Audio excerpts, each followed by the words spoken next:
Hello everyone. Today we'll go over the step-by-step instructions to add an additional key fob using this ProKeyBox kit.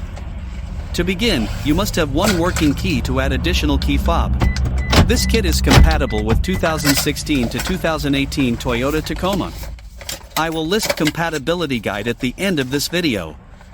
This kit comes with the aftermarket key fob, the programmer tool, and the instruction manual. If you have your own unprogrammed key fob, you can also purchase the programmer tool separately as an alternative option to save money. This tool will work on any aftermarket key fob or the original key fob. Today, we'll program the aftermarket key fob with the kit.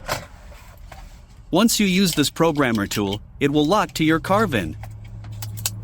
This means you can reuse it as many times as you want in your vehicle, but not in any other vehicle. So, to begin the process, you need to connect the tool to the OBD board.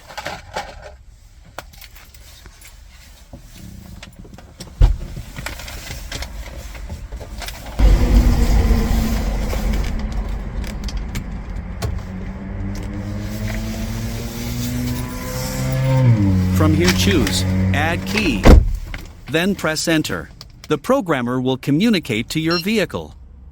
Now place your working key next to the push to start button, and wait for a few seconds until you hear the beeping sound.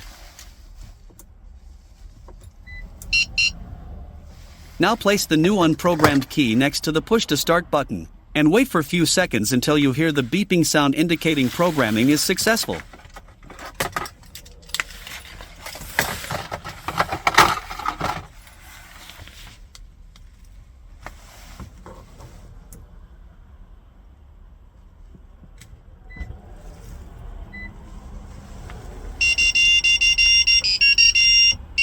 This means it is all done.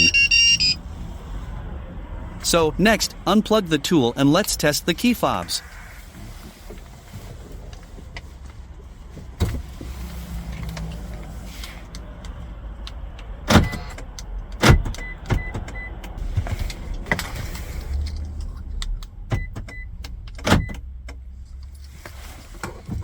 Here, we can see it's working, and it's all good to go. Repeat the steps if you have more keys to program. Hope you enjoyed the video. Thank you for watching.